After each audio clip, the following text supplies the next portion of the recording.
안녕하세요. 네. 우리 오늘 3, 4월을 드디어 시작하게 됐습니다. 좀, 예, 1, 2월거 미뤄지기도 하고, 그래서 지금 3월 14일 둘째 주에 촬영을 시작하게 됐는데요. 사실 우리 개강 날에는 좀 우리 선생님들 얼굴을 뵐 수 있나 했는데, 지금 3주째 혼자 촬영을 하고 있네요. 근데 선생님들께서 이제 피드백을 주시더라고요. 인강으로 보시고, 그래도 혼자 하는 그 첫째 주 때보다 둘째 주 때는 그나마 이전보다 덜 어색하다고 해주시고, 반대로 선생님들, 직강 선생님들 계실 때보다 제가 좀 민망해가지고 앞을 잘 못 보는지 등을 더 많이 보이는 것 같다고 하시더라고요. 안 그러려고 노력은 하는데 제가 카메라 보고 하는 게 자꾸 적응이 안 되네요. 노력을 하겠습니다. 네. 우선은요, OT는 우리가 설명회도 했었고 또 1, 2월에서도 OT를 했었기 때문에 간단하게 지금 이번에 하는 부분에 대해서 어떻게 과목이 진행되는지 이런 것들 간단하게 설명을 하고 진로 상담 시작을 할게요. 일단은 우리 이렇게 진행을 하게 됐죠. 드디어 여기가 끝났고요. 지금 이제 시작하는 건 여기 3, 4월 종합이론이에요. 그래서 종합이론을 시작하게 됐고 5, 6월 되면은 이제 핵심 노트와 기출 분석을 하게 되죠. 그래서 핵심 노트를 오전에 3시간 정도 하고요. 그 다음 식사하고 나서 기출 분석을 하게 됩니다. 그래서 요 핵심 노트 때 이제 제가 그 암기장 예전에 보여드렸던 거 나누어 드리게 될 거고요. 기출 분석은 교재 말고 제가 일주일 전마다 먼저 문제를 드리고요. 그 당일날 이제 그 다음 주가 되는 거죠. 문제 받으시고 풀어오시고 그 다음 주에 해설 강의하고 이렇게 과목별로 진행이 돼요. 그 다음에 영역별 문제풀이도 마찬가지로 과목별로 진행이 되고요. 그 다음에 이제 모의고사를 하게 됩니다. 근데 지금 벌써 이제 강의가 밀리고 있어요. 막 이런 이야기를 많이 하고 계시는데 이제 자꾸 밀리시면은 선생님들이 많이 힘드실 거예요. 압박감이 교육학까지 해가지고 자꾸 개수가 늘어나고 자꾸 내가 그 하루 안에 할 수 없는 지키기 어려운 계획들을 세우게 되고 그러다 보면 또 계속 밀리고 하니까요. 너무 무리한다기보다는 일단 조금씩이라도 틈날 때마다 한다는 생각으로 하시면 될 것 같아요. 우리가 과목 그 수만 해도 어마어마하잖아요. 그래서 뭐 아동 청소년 합해도 뭐 학교 상담도 있고 그래가지고 다 합하면 우리가 14과목이거든요. 네. 아동 청소년 합하면은 13과목 정도 되겠네요. 그래서 그런 많은 과목들이 있지만 분명 모든 과목이 다 분량이 많은 건 아니고 겹치는 과목도 많이 있기 때문에 너무 그걸로 압박감 느끼지 않으셨으면 좋겠고요. 그 다음에 우리가 지금이 그래도 선생님들이 가장 복습을 하기 좋은 시기인 게 지금은 우리가 어쨌거나 그 많은 과목을 4개월 동안 하게 되잖아요. 그런데 이때 가면은 8주 동안에, 그러니까 하루에 뭐 2과목씩 하죠. 양이 많은 거는 하루에 1과목을 하게 되지만 양이 좀 적은 과목들은 하루에 2과목씩 해가지고 5, 6월 2개월 동안에 여기서 했던 과목들을 2개월 동안 하게 되고 또 이 문제풀이 때도 2개월 동안에 하게 되고 이러거든요. 그래도 이때까지도 괜찮아요. 과목별로 나눠지니까.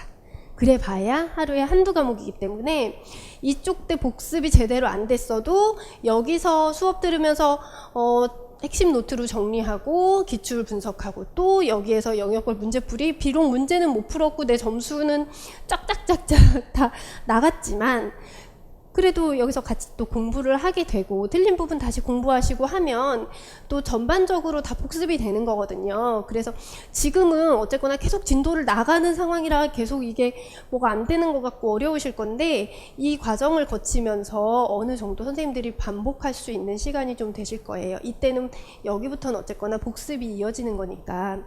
그 다음에 핵심 노트 같은 경우에는 그러니까 지금 교재에서는 제가 세부적으로 조금 이렇게 한 줄 한 줄 막 이렇게 넘어가는 경우도 있지만 대부분 다 이렇게 하나씩 하나씩 보고 있는데요.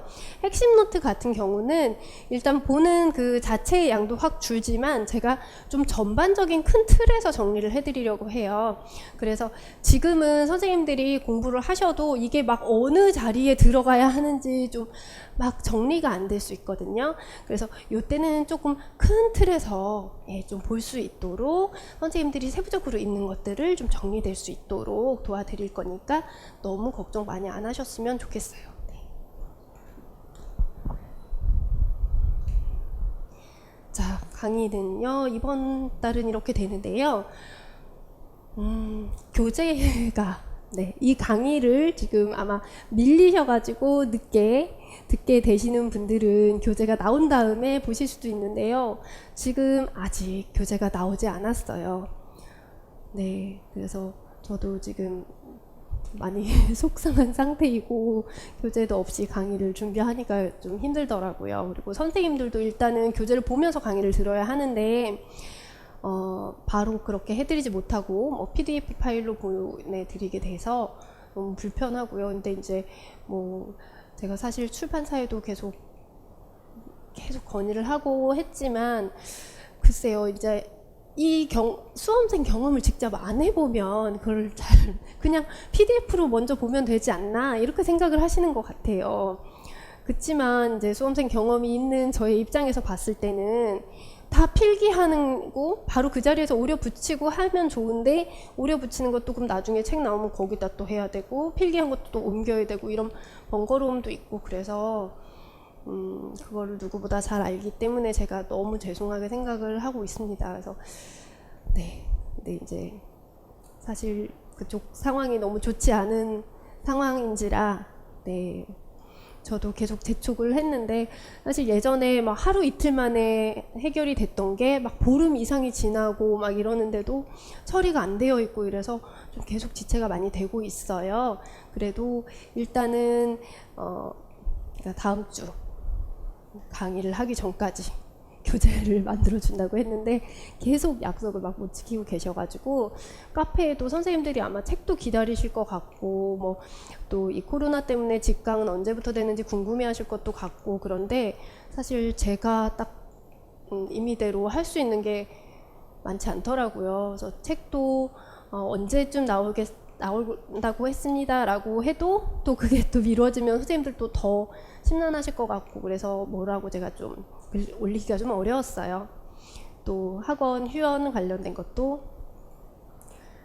지난주에도 사실 지난주 일요일까지였는데 그 직전에 다시 막 기간이 연장되고 휴원 기간이 연장되고 그런 게 있었잖아요. 그래서 이번에도 어떻게 될 줄 몰라가지고 계속 저도 조마조마한 상태로 그렇게 주시만 하고 있고 다행히 아직까지는 어떤 기간이 연장된다 이렇게 교육청에서 공지가 온 건 아닌 것 같아요. 근데 선생님들이 오셔야 저도 막 힘이 날 것 같은데 그렇다고 또 막 지금 상황이 이런 상황이어서 꼭 오세요 이렇게 말씀드리기도 참 어려워요. 그쵸? 일단은 선생님들 건강 꼭 조심하시고 그래서 그거는 선생님들의 판단을 맡기도록 하겠습니다. 직강의 여부는. 근데 어쨌거나 건강 꼭 조심하세요. 그러니까 저도 아이들이 지금 학교를 계속 못 가고 있잖아요. 그래서 점심을 챙겨주러 집에 가야 되니까 이제 점심을 챙겨주면서 또 일을 하려니까 집에서 일도 안 되고 학원을 오면은 거리가 있어서 또 끼니를 챙겨줄 수가 없고 사 먹으라고 돈 주는 것도 한두 번이지 이제 지금 방학이라 계속 그러고 있잖아요. 학교를 못 가서. 그래서 저도 여기도 못 오고 그리고 다니던 공공도서관도 다 지금 안 하니까는 집 근처 스터디 카페를 등록을 했어요. 근데 수험생들은 여전히 와서 공부를 하는데 정말 마스크를 다 안 하고 계시더라고요. 그래서 아이고 이러다가 제가 또 옮으면 강의 못하면 우리 선생님들도 강의 이거 못 나가고 이러면은 또 흐름이 끊기고 이래서 막 또 걱정이 되는 거예요. 그래서 다시 저도 또 지금 집에서 외출 안 하고 일단은 있어야 되겠다 해서 그러고 있거든요. 그래서 집에서 강의 준비하고 이렇게 하고 있어요. 선생님들도 혹시 외출을 하시더라도 학원 오시더라도 꼭 조심하세요. 마스크랑 또 요즘에는 뭐 엘리베이터랑 곳곳에 그 소독제를 잘 둬가지고 비치를 해놓기는 했는데, 그래서 꼭 건강하게, 네, 무사히 우리 시험 때까지 건강하게 했으면 좋겠어요. 처음에 그 도서관들, 공공 도서관들이 이제 문 닫고 대학도 기간 문 닫고 했을 때 뉴스에서 수험생들이 나왔었거든요. 그래서 공무원 시험 준비생들이랑 이제 막 인터뷰를 하는데, 우리는 지금 건강을 챙길 때가 아닌데 이렇게 도서관을 문 닫으면 어떡하냐, 지금 이 코로나가 중요한 게 아닌데, 막 이렇게 하는 인터뷰를 보면서 막 마음이 좀 아프더라고요. 네. 그래서 우리 선생님들도 그렇게 생각을 하실 수도 있지만, 일단은 그래도 건강해야 공부도 할 수 있으니까, 네, 그 부분 꼭 잘 챙겨주시고요. 그 다음에 교재 얘기하면서 이렇게 막 갔죠. 근데 이번에도 과목은 이렇게 나눠집니다. 그런데요, 7가지로 나눠져요. 그러니까 발달 심리는 아동 청소년 합해서 그렇게 되는 거죠. 그리고 8주까지 이제 쭉쭉 들어가는 거는 심리 검사만 둘로 나눠져 있어요. 그치만 사실상 얘네들은 엄청 짧아요. 네. 그리고 일단 교재 순서에서는요, 제가 임의대로 첫째 주부터 또 순서를 바꿨어요. 우리 1월 달에 이상심리학 먼저 했었잖아요. 근데 선생님들이 제가 마지막까지도 이것도 오늘 무슨 과목을 할까도 고민을 했는데, 첫째 주에 이상심리학 한 게 좋았었다고 그렇게 많이 피드백을 주셔가지고, 이번에도 좀 선생님들이 암기할 거 많고 조금 싫어하는 과목부터 먼저 해야 되겠다 이 생각이 들었어요. 여기에서 우리가 선생님들의 어떤 선생님들이 지치게 하는 너무 싫어요 막 하는 거에 이제 심리검사와 진로상담인데, 진로상담이 심리검사보다 더 싫어요 막 이렇게 말씀하시는 분들이 굉장히 많이 있으세요. 그래서 이거 먼저 우리 또 하고 가자 이런 생각으로 이제 얘를 먼저 넣었어요. 원래 우리 교재 순서로는 집단상담, 진로상담 되어 있고요. 나머지는 학습, 임상, 심리검사 쭉 맞습니다. 그대로. 그래서 고비가 이제 요때 시작에 좀 어려움이 있겠죠. 그 다음에 좀 점점 수월해지다가 다시 또 여기 심리검사 하면서 어려워졌다가 이제 뒤에 가서 수월해질 건데요. 진로 상담은 오늘 끝나는 건 아니에요. 여기에는 이렇게 순서대로 해놨지만, 진로 상담은 거의 2주 정도 갈 거고요. 그 다음 집단 상담이 사실 이쪽으로 이렇게 좀 밀리겠죠. 학습 심리학과 임상 심리학은요, 한 주 동안 해도 충분해요. 학습 심리학은 행동주의에서 들어간 거랑 중복되는 게 굉장히 많아서 사실 우리가 볼 양이 정말 조금이고요. 임상심리학도 그렇습니다. 심리검사에서 이미 많이 넣어놨기 때문에 여기서도 조금만 보시면 돼요. 그래서 여기 3주차까지 진로와 집단, 그 다음에 4주차쯤 돼서 학습, 임상 이 정도가 될 거고요. 그 다음에 여기 2주 동안 심리검사 해놨지만 심리검사가 거의 이 정도 오게 될 거예요. 그리고 발달심리나 학교상담이 이제 7, 8주 이쪽에 거진 들어갈 겁니다. 네, 강의 시간은요 10시부터 7시로 되어 있지만 사실 이보다 늦게 끝나죠.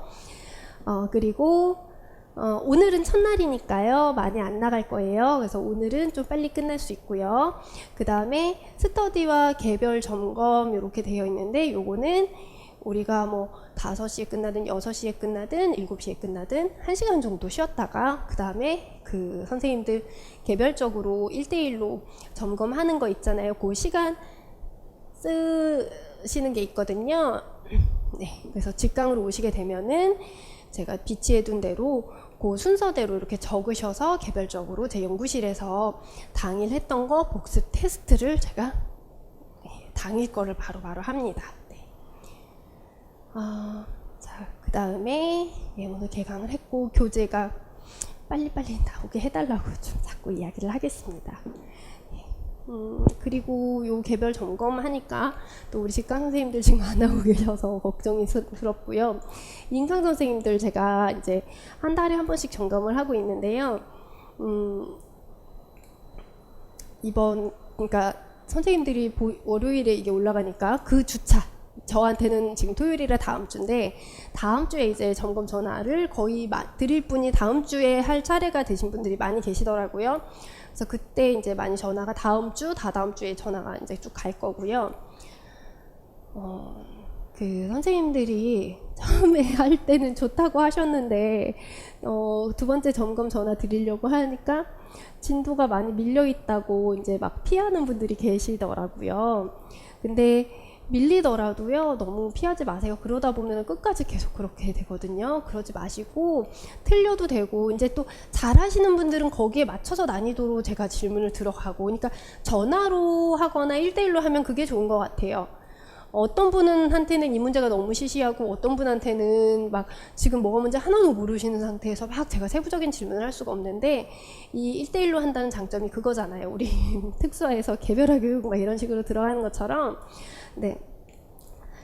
진도가 안 나가 있으면 안 나간 만큼 제가 또 물어보잖아요. 어디까지 들으셨어요? 이러고 거기까지만 들으셨어요? 하고 거기까지만 질문을 또 드리고, 질문을 드렸는데 감을 잘 못 잡으시고 많이 어려워하신다 그러면 그보다 점점 쉽게 제가 질문을 하고, 그리고 이렇게 하면서 제가 대답을 못한 거에 대해서 그거에 대해서 이것도 모르지 이러는 거 아니잖아요. 그냥 이제 속으로 조금 걱정은 하죠. 아이고 시험 다가올 때까지 어떻게 정리가 되셔야 될 텐데, 그런 마음은 있지만 어쨌거나 그 대답을 못하신 거에 대해서 제가 선생님 이거는 이게 이거고, A는 뭐 이거고 B는 뭐고, A와 B가 유사하지만 이것은 어떤 차이가 있습니다. 예, 이런 것들을 짚어드리잖아요. 그러면은 그게 사실 선생님이 강의 듣거나 복습하시는 것보다 이렇게 1대1로 하면서 딱딱 제가 물어보고 짚어드리고 하는 게 더 기억에 많이 남으실 거라고 생각을 해서, 저도 힘들지만 개별적으로 다 그렇게 하고 있거든요. 그러니까 진도가 늦거나 아니면은 복습이 안 돼서 완벽하게 맞추지 못할까 봐 피하거나 그러지 마시고요. 괜찮아요. 괜찮으니까 네, 피하지 마시고 신청해 주세요. 그리고 제가 어떤 분들 이제 통화하고서 한 달 정도 이제 후에 전화 드리려고 표시는 해놓고 있는데, 제가 혹시 이렇게 다른 곳에서 전화를 하기도 하고 이래서 혹시 체크가 안 돼서 전화가 드려야 하는데 제가 놓치게 되면 혹시라도 마음속으로 막 왜 전화한다 해놓고 안 하지 그렇게 생각하지 마시고, 그냥 주저없이 일단은 전화 상담을 저랑 하시는 분들은 제 개인 휴대폰 번호 다 아시는 거잖아요. 그러니까 저한테 메시지로 주셔도 좋고요. 카페에다가 그 상담 게시판에다가 네, 통화 지금 할 때쯤 됐는데 전화가 안 와서 연락드렸어요. 뭐 점검 전화 주세요. 이렇게 하셔도 좋고, 아니면은 할 때가 안 됐는데도 상담이 필요하거나 점검을 받고 싶으시면 예, 이렇게 또 미리 남겨주셔도 괜찮아요. 아니면은 저 다음 주쯤 하게 되어 있는데 뭐 무슨 요일이 편할 것 같아요. 이렇게 해주셔도 좋습니다. 네.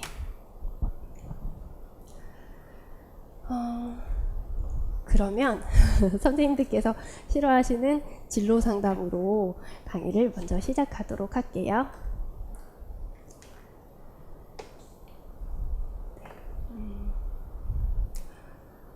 자, 진로 상담의 이해 있습니다. 자, 진로 상담의 개념. 상담자와 내담자가 만나서 서로 대화를 통해 이루어지는 상호작용이죠. 이거는 우리 일반 상호작용 상담 이런 거 같은데, 그 초점은 일이나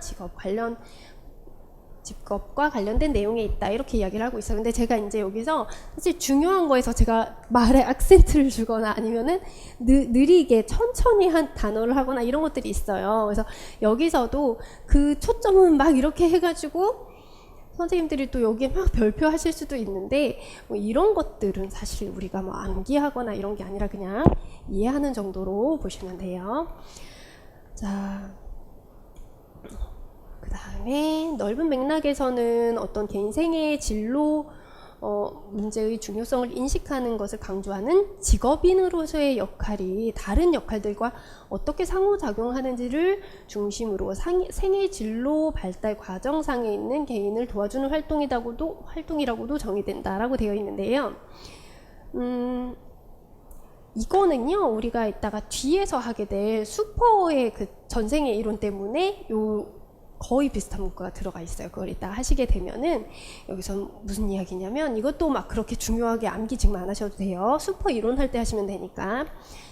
직업인으로서 제가 여기서 학원 강의를 할 수가 있고요. 근데 저는 또 집에 가면은 아이도 돌보고 막 이런 저의 생애의 역할들이 또 있단 말이에요. 아내이기도 하고 자식이기도 하고 며느리 역할도 하고, 마찬가지로 선생님들도 지금 학교 선생님도 계시고 유치원 선생님도 계시고 또 직장 다니시는 분도 계시더라고요. 그런 직업이 있으시면서 또 아이들 돌보시면서 교육대학원도 지금 다니시면서 이 공부도 하시면서 막 이렇게 하시는 분들도 계시는데요. 아우, 생각만 해도 막 엄청 대단하신 것 같아요. 근데 이제 이 선생님들도 보면은 지금 공부하시잖아요. 이렇게 대학원에서도 공부하시고 여기서도 하시고 학생의 역할도 되고 있고요. 그리고 또 정말 그 엄마의 역할과 교사가 지금 현재는 직업인으로 들어가겠죠. 기간제 교사를 하고 계시다면 뭐 이런 식으로 지금 맡으신 그 교사를 하면서 공부를 하고 아이를 돌보고 이런 것들이 이제 어떻게 상호작용하는지 뭐 이런 것들을 이야기하는 거예요. 예. 그래서 생애진로 발달과정상에 있는 개인을 도와주는 활동이라고 하기도 하고 그렇습니다. 그리고 이런 것들은 개인 상담 꼭 1대1로 할 필요 없죠. 학급, 뭐 조직, 워크숍 이런 식으로 집단으로도 많이 실시를 하고, 사실 진로 상담은 집단으로 할 때 더 흥이 나는 것 같아요. 자, 그러면 진로 상담의 목표 보겠습니다. 제가 여기서는 안 중요하다고 했지만요, 이거는 중요해요. 이거는 시험에도 종종 나옵니다. 자, 진로 상담에 대한 목표.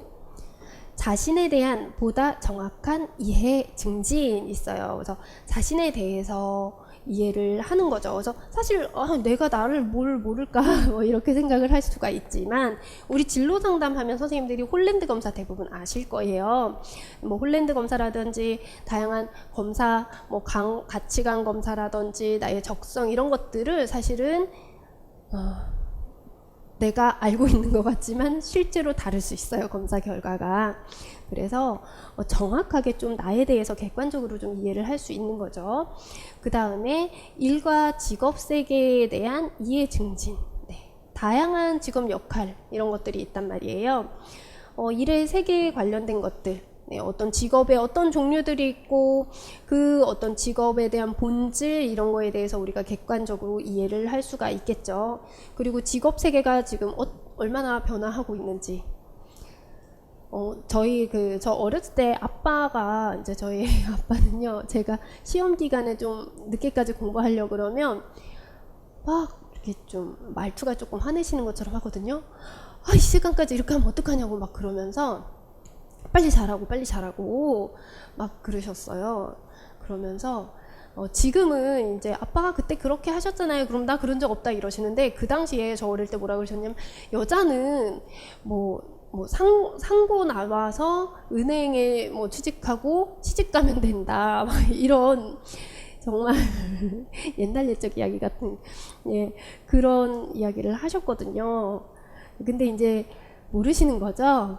그 직업이 얼마나 지금 은행에 들어가라고 막 상고 나와서 은행 가라 막 이렇게 정말 직업 세계가 얼마나 변화하고 있는지, 그 은행 들어가기가 얼마나 힘든지 이런 것들을 좀 모르고 말씀하시는 거죠, 그죠? 예, 그래서 그렇게 일과 직업 세계에 대한 이해 이런 것들이 있고요. 그 다음에 합리적인 의사 결정 능력을 증진하는 게 있어요.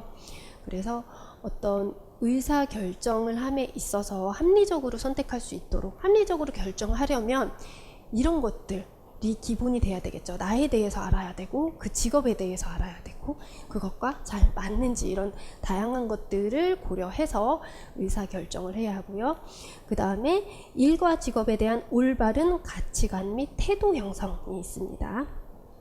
그래서 그러니까 일을 생계수단으로만 생각을 하는 경우들이 있어요. 근데 이제 꼭 그렇게 어떻게 보면 현실적이기는 하지만, 그래도 우리의 진로 상담의 목적으로 보았을 때, 예, 바람직한 진로 상담으로 보았을 때 직업에 대해서 단순히 정말 이것이 어떤 생계 수단이 아니라 그 일에 대한 존경심, 그리고 태도, 가치 이런 것들을 발전시키는 거예요.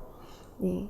그래서 꼭 이게 돈 버는 수단으로만 여기거나 아니면 어떤 직업, 그 직업은 이렇잖아 이렇게 그 자체에 대한 편견이라든지 뭐 꼭 성 역할 뭐 고정관념이라든지 그런 걸로 막 그런 태도나 가치관 이런 것들이 제대로 인식되어 있지 않는 청소년들도 있거든요. 그래서 우리가 상담을 통해서 이런 것들, 이런 가치관, 태도를 올바르게 도와줄 수가 있습니다. 자, 그 다음에 협동적인 사회행동 함양이라고 있어요. 네, 일함으로써 아무래도 인간관계 이런 것들이 필요하겠죠. 그래서 협동적인 행동 이런 것들을 배워야 네, 취직도 하고 취직해서 적응도 하고 그렇게 되죠.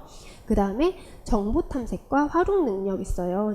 지금 정보화 시대니까 사실은 요즘 친구들이 컴퓨터 이런 거는 척척척척 뭐 스마트폰 이런 거 활용도 우리보다 더 잘하지만 그럼에도 불구하고 어디에 어떤 사이트가 있고 이런 심리검사도 받을 수 있고 이런 도움을 받을 수 있고 이런 지원을 받을 수 있고 이런 것들을 모르죠. 그래서 그런 어떤 정보들을 우리가 제공을 해주고요. 정보도 제공해주면서 이것을 이들이 또 어떻게 이것을 활용을 할 수 있게 될지 그런 활용 방법까지도 같이 지도를 해줘야 되겠죠. 자, 그 다음에 이제 뭐 3번 진로 상담자 역할이 있고요. 뒤에 가면은 상담자 자질 이런 것들이 있는데 여기에서 이야기하는 것들은 다 미국 진로 발달 학회에서 어떤 방향을 제시하거나 뭐 역할을 규정하거나 이런 것들이에요. 그래서 먼저 진로 상담자의 역할 보시면 진로 상담자는 내담자가 자신의 특성을 이해할 수 있도록 표준화된 검사를 비롯한 다양한 검사를 실시하고 해석한다라고 하고 있죠. 자, 그래서 일단은 검사를 실시하고 해석하라는 거고요. 그 다음에는 경험을 바탕으로 하는 탐색 활동을 하라고 하고 있어요. 경험 직접 그냥 안에서만 이렇게 수업을 듣고 하는 게 아니라 직접 시험을 체험해 보거나 뭐 인터뷰를 하거나 뭐 인턴십에 참여를 한다거나 여러 가지 방법들이 있겠죠. 그 다음 3번 진로 계획 시스템이나 정보 시스템을 활용해서 직업 세계를 이해하도록 돕고요. 4번 의사결정 능력 기술 이런 거 앞에서도 나왔었죠. 의사결정 기술을 향상시킬 수 있도록 도와야 하고 그 다음에 진로 계획을 직접 설계해 보도록 하고요. 그 다음 면접, 이력서 작성 방법 이런 것들 진짜 저희 때는 이렇게 막 이런 거는 당연히 뭐 기본적으로 이렇게 이 정도는 돼 있지 않아야 하나라고 하는데 학생들 이력서 보면은 진짜 막 집에서 어떻게 막 이상하게 하고 찍은 셀카들 정말 얼굴도 달라 보이고 근데 어떤 복장이라든지 각도라든지 그러니까 어느 정도 뭐 깔끔하고 예뻐 보이게 보정을 하는 건 이해를 하는데 딱 봐도 네, 너무 이력서에 낼 수 없는 그런 사진들 예, 그런 거 하고 진짜 성의 없이 작성하고 이런 친구들도 많이 있더라고요. 그래서 이런 것들 가르쳐야 하고요. 면접 볼 때도 그렇고 그 다음에 7번 대인관계 기술 향상 여기에도 들어가죠. 그 다음에 8번에서 직업과 삶의 역할을 통합할 수 있도록 돕고요. 그 다음 스트레스나 뭐 이직, 실업 이런 것들로 스트레스를 굉장히 많이 또 네, 스트레스나라고 하는데 이런 것들로 인해서 굉장히 힘들어요. 그쵸? 이런 것도 우리가 도와줄 수 있겠죠? 자, 그 다음에 상담자의 자질이에요. 진로 상담자의 자질. 그래서 이것도 마찬가지로 미국 진로 발달 학회에서 이제 어떤 그런 진로 상담에 필요한 역량들이다. 이렇게 이제 이야기를 한 건데요. 일단 이론을 알아야 되겠죠. 우리가 그래서 진로 발달 이론을 배우게 될 거고요. 상담, 개인 상담이나 집단 상담 이런 것들 할 수 있어야 하고 그 다음에 검사 할 수 있어야 되죠. 심리 검사. 그 다음에 정보 있어야 하고 그리고 진로 프로그램 같은 것들 계획할 수 있어야 되고 실행할 수 있어야 되고요. 그 다음에 매칭과 자문 능력도 있어야 되고 지식 및 상담 기술이 있는데 앞에서 했던 뭐 이론 이런 기술 이야기보다는 그들에 대한 지식, 네. 이들에 대한 지식이나 상담 기술, 그 다음에 슈퍼비전에 대한 지식과 기술, 그리고 또 윤리 문제에 대한 것도 당연히 우리가 알아야 하고요. 그 다음에 연구나 평가에 대한 지식이 있어야 내가 연구를 할 수도 있고 꼭 내가 연구를 하지 않더라도 그러니까 집단 프로그램 같은 거 계획할 때 진로에 대한 거든 뭐든 이런 거 할 때 저도 이제 논문 같은 걸 많이 찾아보거든요. 그래서 논문을 보고 이것이 또 어떤 뭐 이 논문에 대해서도 또 평가를 하고 하는 것도 보려면 뭐 연구도 있지만 이 관련된 어떤 지식들 그런 것들을 일단 기본적으로 있어야 내가 연구하면 좋고 안 되더라도 그런 것들을 도움을 받을 수가 있고요. 그 다음에 과학기술을 활용하는 게 필요하다라고 하고 있어요. 진로 계획을 하는데 과학기술을 어떤 과학기술을 접목시킬 수 있을까요? 네, 여기에서는 과학적이라는 표현을 쓰는 게 대부분 심리검사를 이야기합니다. 그래서 계획하는데 어떤 심리검사라든지 그런 것들 과학적으로 검증된 그런 것들을 접목시켜서 할 수 있도록 그런 활용을 해라 라는 것을 이야기합니다. 자, 그러면 여기서 이제 진로 교육이라는 게 나오는데요. 사실은 우리가 진로 상담 과목이고요. 그 다음에 이 진로 상담의 목표에 나왔던 거랑 이 진로 교육 그리고 진로 교육 그 영역별 목표 이런 게 우리 아까 했던 거랑 너무 비슷하죠. 그죠? 너무 비슷해요. 그런데 시험에서 진로 교육이라고 해가지고 또 따로 예전에 나온 적이 있었어요. 그래서 이것도 넣어놓기는 했습니다. 근데 뭐 자아 이해와 직업 세계 이해, 뭐 태도 가치관, 의사결정 능력, 그리고 또 인간관계 기술, 그 다음에 이제 일과 직업의 경제적 측면, 교육적 측면 이런 것들이 이제 더 들어가 있죠.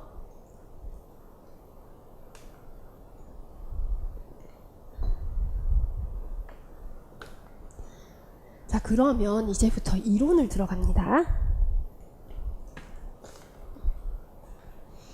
특성 요인 이론을 먼저 할 거예요. 자, 이거는 진로 상담 관련된 거의 초창기 이론이고요. 자, 보시면은요, 두 번째 줄에 이제 파슨스가 나오죠. 파슨스는 개인 분석 그리고 직업 분석, 과학적 조언이라고 하고 있어요. 과학적이다 이러면은 심리 검사 접목시키는 게 대부분이라고 말씀을 드렸습니다. 그리고 여기에서 들어가는 거는 그래서 매칭을 주장했다라고 이야기를 하고 있어요. 개인을 분석하고요. 그러니까 아까 우리 나에 대해서 알아야 된다 그랬잖아요. 자기 이해, 자아에 대해서 이해를 하고요. 직업에 대해서도 알아야 되겠죠. 그 직업이 나랑 맞는지를 보려면 그쵸? 그 직업에 대해서 분석하고 나에 대해서 분석을 하고 그 다음에 이런 것들을 토대로 이제 매칭시킨다, 선택을 한다예요. 그래서 직업 분석, 개인 분석, 과학적 조언을 통한 매칭이라는 것은 한마디로 개인에 대한 이해, 나에 대해 어떻게 이해해요? 심리검사 같은 것들을 통해서 객관적으로 분석을 할 수가 있다라는 거죠. 그 다음에 직업 세계에 대한 이해. 자, 그러니까 직업 세계에 대해서도 분석을 해야 되고, 그러니까 여기서 객관적 분석이라는 게 왜 필요하냐면 사실 정말 앞에서도 말씀드렸지만 나에 대해서 잘 모르는 경우가 있어요. 아, 나는 뭐 어린이를 굉장히 좋아하고 그러니까 나는 유치원 교사가 되도록 뭐 이렇게 시험 준비를 해야지, 어린이집 가서 일을 해야지, 막 이렇게 생각을 할 수가 있는데 사실 막상 가면 안 맞는 경우가 많이 있죠. 바꾸시는 경우도 있고. 근데 이제 딱 그렇게 해가지고 분석을 했더니 굉장히 뭐 진취적이고 또 봤을 때 뭐랄까요, 사실 그 이타심도 있어야 되죠. 어린이집 교사를 하려면은. 근데 어떤 그런 거보다는 다른 쪽이 막 엄청 클 수 있어요. 아마 상담하시는 선생님들도 그럴 거예요. 근데 막상 분석을 해보니까 굉장히 뭐 기업형 유형이 나온다든지 진취적인 것들이 나온다든지 그리고 보수에 대한 어떤 그런 직업 가치관 같은 게 굉장히 높게 나온다든지 이럴 때 안 맞을 수 있잖아요.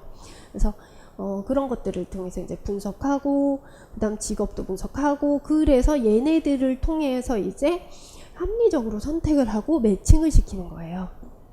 그러니까 우리가 지금 이걸 배울 때는요, 아 그렇구나 이럴 수 있어요. 근데 상담 이론과 성격 심리를 하셨을 때도 경험하셨고 또 가족 상담도 경험하셨지만 처음에 이론을 배우는 거는 아 그렇구나 하는데 뒤에 가면 아까 거랑 뭐가 다르지? 막 이런 생각이 들기도 하거든요. 비슷한 게 너무 많아요.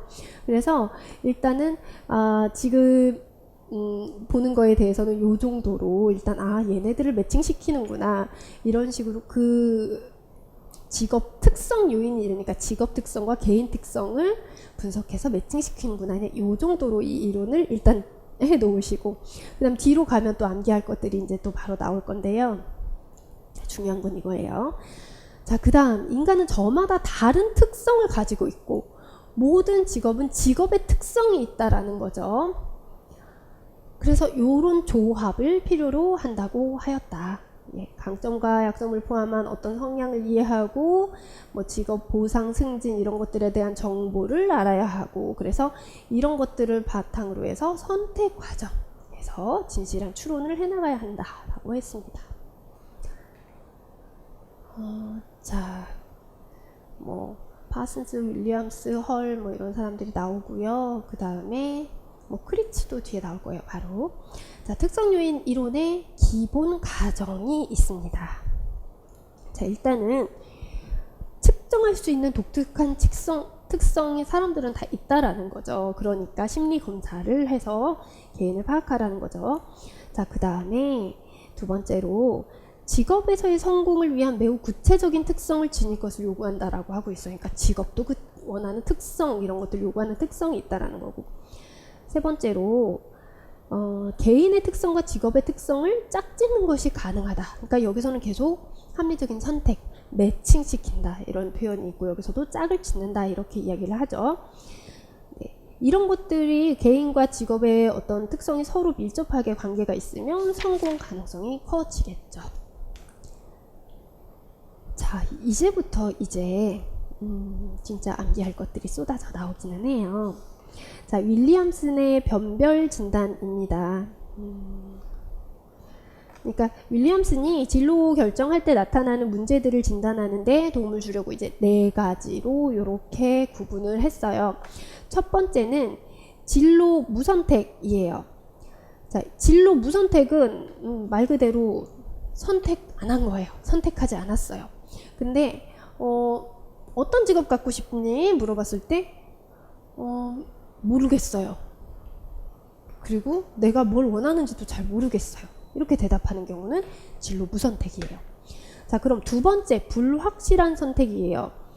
자, 직업을 선택을 앞에서는 막 모른다 그랬죠. 여기서는 직업을 선택했고 무슨 직업 선택했어? 말할 수도 있어요. 그런데 내가 제대로 선택했나? 의심을 나타내는 유형이 불확실한 선택입니다.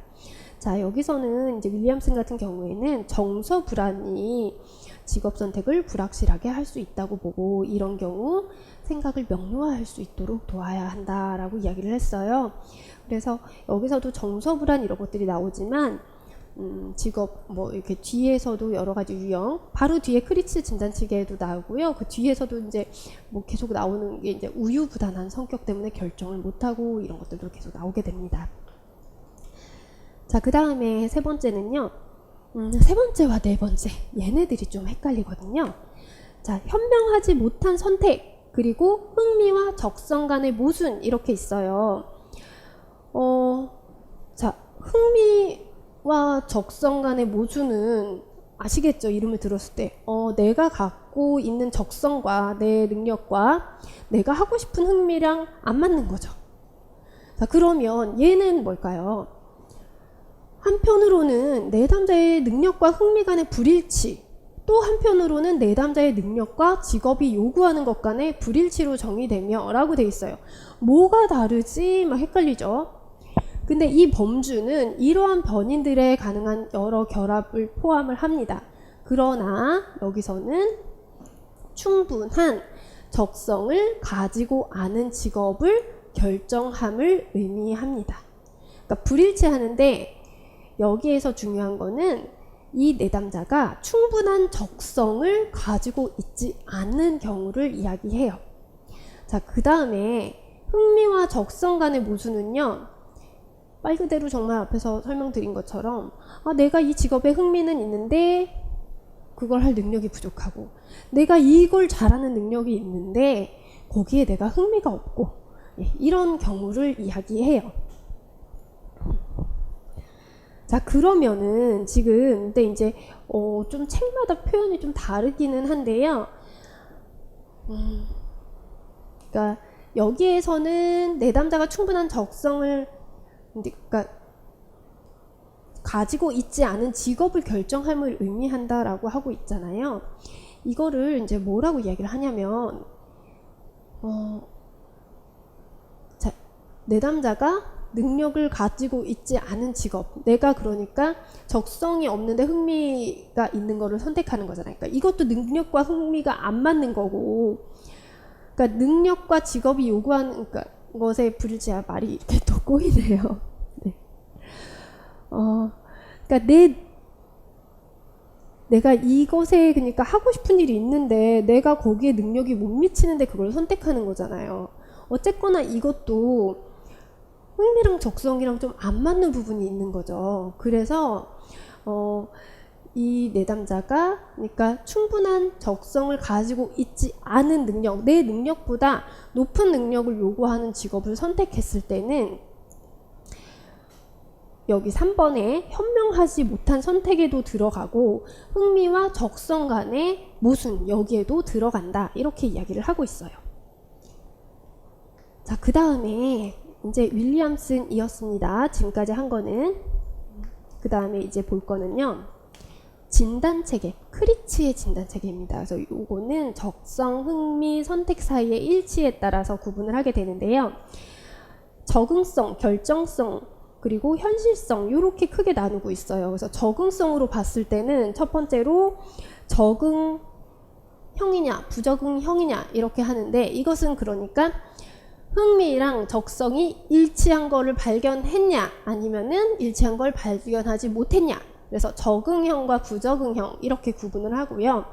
그 다음에 결정성은 결정을 못하고 있어요. 그러니까 내가 지금 선택을 못해요. 근데 선택을 못하는 이유가 우유부단한 성격 때문에, 이거는 내가 흥미가 있고 적성이 있고 이런 거랑 상관없이, 그러니까 우리가 흔히 말하는 결정장애, 그죠? 네, 우유부단한 성격 때문에 결정을 내리지 못했느냐, 아니면 이런 경우도 있어요. 내가 재능이 너무 많아서 이것도 잘하고 저것도 잘하고 이것도 잘하고 그래요. 그래서 흥미와 적성에 맞는 직업 사이에서 뭘 결정해야 될지, 얘는 할 수 있는 게 너무 많아서 고민을 하는 거예요. 그러니까 재능이 많아서 뭐 할까 고민하는 거고, 얘는 이런 걸 떠나서, 재능을 떠나서 그냥 성격상 결정을 잘 못하는 거예요. 자, 그 다음에 현실성으로는요, 비현실, 강압형, 불충족형 이렇게 구분을 해요. 그래서 비현실 같은 경우에는 내가 가진 능력보다 높은 적성을 요구하는 직업을 선택하거나, 흥미가 있는데 거기에 적성이 없거나, 그러니까 무슨 얘기예요? 둘 다 내가 적성이 없죠. 여기에 내 적성보다 높은 적성이든 흥미가 있는데 거기 적성이 없든 어쨌거나 내 적성이 부족해요. 우리 앞에서 했던 윌리엄슨의 변별 진단에서 현명하지 못한 선택에서도 그랬었잖아요. 이렇게 들어갔죠. 자, 그 다음에 강압형입니다. 이거는 뭐냐면요, 적성 때문에 직업을 선택했어요. 그런데 여기에 흥미가 없어요. 네. 그러니까 여기서는 내 적성이 부족했잖아요. 그런데 여기에서는 내가 적성에 맞춰서 선택을 했어요. 근데 사실 그 일이, 나는 그 일에 흥미가 없는데 뭐 때문에, 내가 그냥 이거를 할 수 있으니까, 그래서 강압적으로 선택이 된 거죠. 그래서 적성 때문에 직업을 선택했지만 여기에 흥미가 없는 경우를 이야기합니다. 자, 그 다음에 불충족형은요, 내가 흥미가 있는 것에 선택을 했어요. 거기에 그 흥미가 있는 일을 할 수 있는 적성도 있어요. 근데 뭐가 문제냐면 나는 훨씬 더 많은 능력을 가지고 있어요. 흥미와는 일치하지만 자신의 적성 수준보다 낮은 직업을 선택하는 유형이 있습니다. 어떤 게 있을까요? 막 굉장히 능력이 뛰어난 정말 연봉 수억 원을 받는 사람이 그냥 내가 하고 싶은 일을 선택하느라고 뭐랄까요? 네, 최저시급 받고 어떤 일을 한다든지 그런 것들이 있을 수 있겠죠.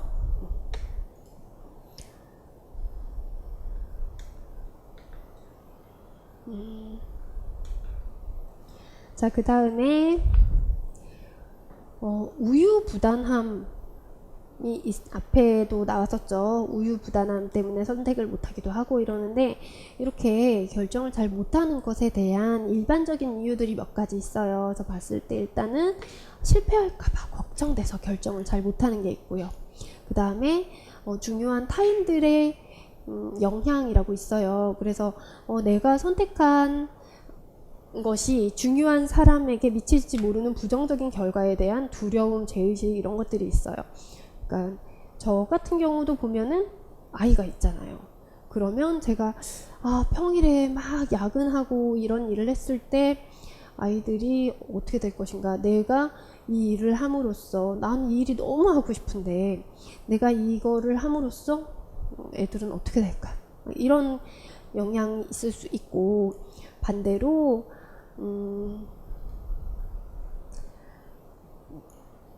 요즘에 자꾸 문제들이 많이 되기는 하고 있지만, 우리 보면은 이제 정치하시는 분들의 자녀분들, 그쵸?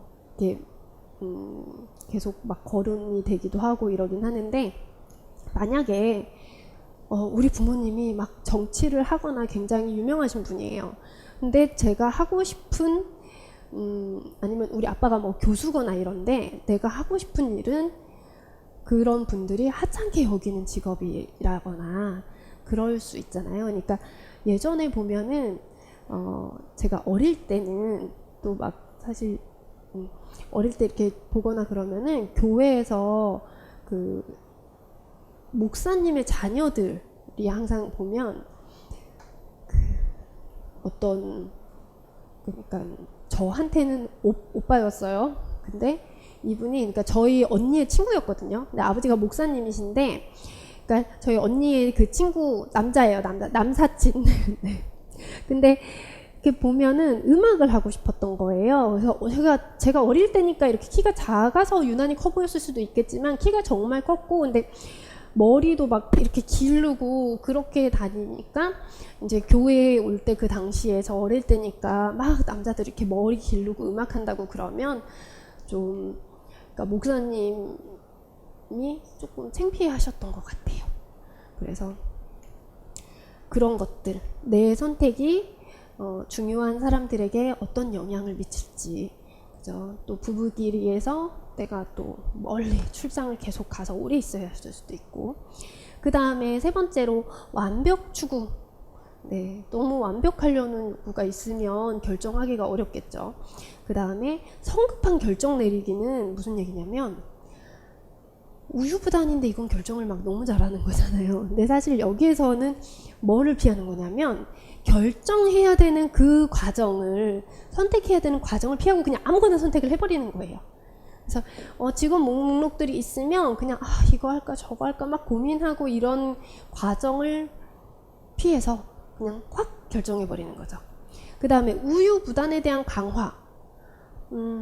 의사결정을 미룸으로써 가질 수 있는 2차적인 부수적인 어떤 이득, 이런 것들이 있을 수 있어요. 예를 들면은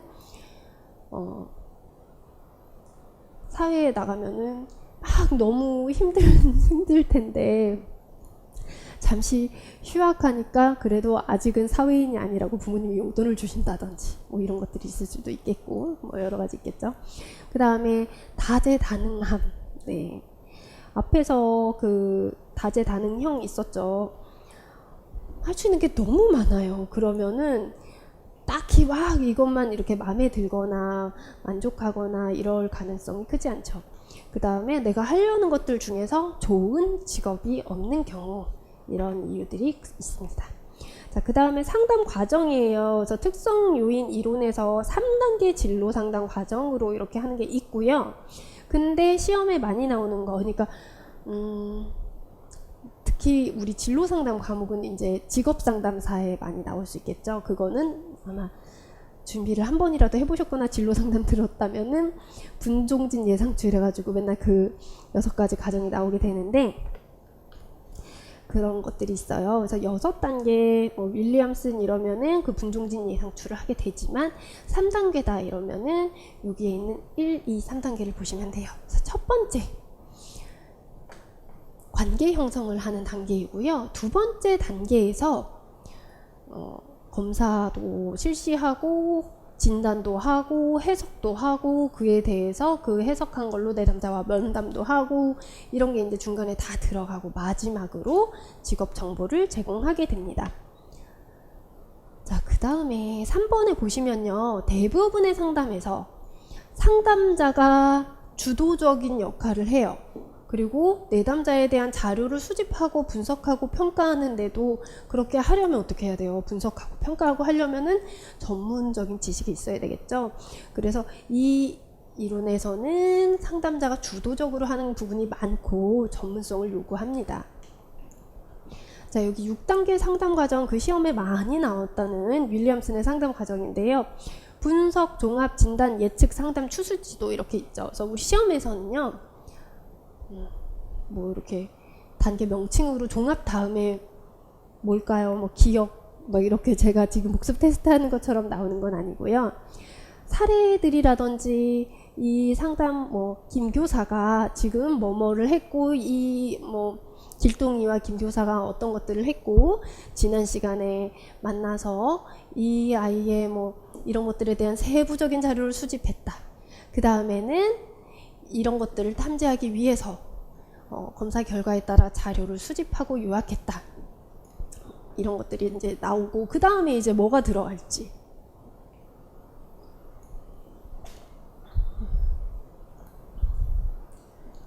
여기까지 제시가 되면 그 다음 단계에서 뭐를 하게 될지 상담 그 다음에 해야 할 그 과정을 쓰시오 뭐 이렇게 나올 수도 있겠죠. 그래서 꼭 이 명칭뿐만 아니라 이 단계에서는 각각의 단계에서 무엇을 해야 하는지를 보셔야 된다는 거예요. 그래서 진단 단계에서는 문제 분류하고 이런 능력과 특성을 비교해서 원인을 찾고 그 다음에 예측 또는 처방이라고도 합니다. 자, 문제나 어떤 조정 이런 가능한 결과를 판단해서 이걸 통해서 내담자가 고려해야 할 조치 이런 것들을 찾고요. 그 다음에 현재나 미래의 어떤 바람직한 적응을 위해서 뭘 해야 할지 상의하고 마지막으로 새로운 문제가 생겼을 때도 어떻게 할 수 있을지 그런 것들에 대해서 계속 할 수 있도록 우리가 도와주어야 합니다. 그래서 이 단계는 굉장히 중요한 부분이었어요. 근데 이제 여기에서 보면은 1, 2, 3, 4, 5, 6 이렇게 있잖아요. 앞에서 이거 하기 직전에 있었던 내용이 뭐예요? 대부분에서 상담자의 주도적 역할이 나오고 전문성이 요구된다 했잖아요. 그러니까 여기서도 보면은 1번부터 4번까지는 상담자가 거의 주도를 해요. 그래서 여기까지는 상담자가 주도를 한다면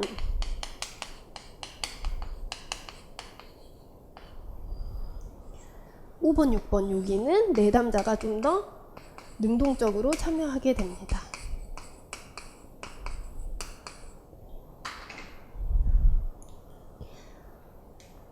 자, 그러면 특성 요인 이론의 상담 기술을 보겠습니다. 네, 일단은 5가지로 보통 봐요. 그래서 촉진적 관계 형성, 그리고 자기 이해, 신장, 행동 계획의 권고와 설계, 계획의 수행, 위임이나 위례, 의례 이런 것들이 있어요. 관계 형성은 쉽고요. 자기 이해의 신장 있죠. 그래서 자기 장점, 특징 이런 거에 대해서 개방된 평가를 할 수 있도록, 그 다음에 행동 계획의 권고와 설계 이런 것들이 있죠. 자, 상담, 조언 이런 것들도 여기서는 하게 되고요. 그러니까 굉장히 막 주도적으로 한다 그랬잖아요. 그래서 조언도 막 해주고 그렇게도 하죠. 뒤에 가면은 직접 충고 막 이런 것도 바로 뒤에서 할 거예요. 자, 그 다음에 계획을 이제 수행, 자, 계획을 직접 실행에 옮겨서 선택할 수 있도록 하고요. 그 다음에 여기에서 중요한 상담 기술 또 하나는 위임이나 의뢰를 의뢰하는 것을 또 보고 있어요. 중요하게. 그래서 필요할 때는 다른 상담자를 만나보도록 하기도 합니다. 자, 그 다음에 이제 검사 해석 단계에서 이렇게 설명, 설득, 직접 충고를 한다라고 하고 있는데요. 설명은 자료 해석해 주는 거예요. 그래서 검사 자료들을 해석해서 선택을 잘 할 수 있도록 설명해 주는 게 설명. 설득은요, 이 진단이나 그 결과가 무슨 의미인지 이 사람이 비합리적인 선택을 하지 않도록 설득하는 거고요. 그 다음에 직접 충고는요, 상담자가 자기의 견해를 솔직하게 표현하는 거예요. 근데 이제 이거는 어쩔 때 하냐면 내담자가 상담자에게 막 고집스럽게라는 표현이 막 들어가 있잖아요.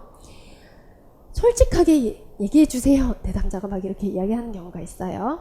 네. 아니면 직업 선택 좀 해주세요. 뭐가 날까요? 막 이러거나 아니면은 내담자가 이건 너무 아닌데 자꾸 음치는데 가수한다 그러고 막 그럴 수 있잖아요. 네. 그랬을 때 이거 아니다 하면서 이제 직접 충고를 해줄 수 있죠. 뭐 이런 경우에 사용할 수 있습니다. 자, 이론의 시사점과 제한점을 볼게요. 일단 직업을 선택할 때 그냥 이 직업을 해야지 이런 게 아니라 이게 초창기 이론이잖아요. 그래도 초창기인데 그럼에도 일단 개인의 특성을 고려하도록 했다라는 거. 그 다음에 검사, 심리검사, 표준화된 검사 도구, 그리고 직업 세계를 분석하고 이런 것들에 굉장히 큰 어떤 의미를 줬고요. 제한점에서는 뭐 객관적인 절차, 심리 검사를 통해서 측정할 수 있다. 이렇게 이야기를 하고 있는데 이 검사를 해서 그것이 심리 검사를 한 것이 그 직업을 검사를 하고 그걸 토대로 선택을 한들 그렇다고 해서 꼭 그 직업으로 성공하는 건 아니다라는 거죠. 자, 그 다음에 개인의 특성과 직업 간의 관계 이런 것들을 기술하고 있지만 개인의 특성이 어떻게 발달하는지 왜 그런 걸 갖게 되었는지에 대한 설명은 부족하다라고 되어 있어요. 그래서 어떤 개인의 발달에 대한 부분을 간과했다라는 이야기인데요. 여기서 이런 이야기를 넣었다는 거는 이거를 보완하기 위해서 다른 이론들에서는 발달적인 관점으로도 봤다라는 거예요. 네. 그래서 뭐 직업 발달을 도외시하고 있다.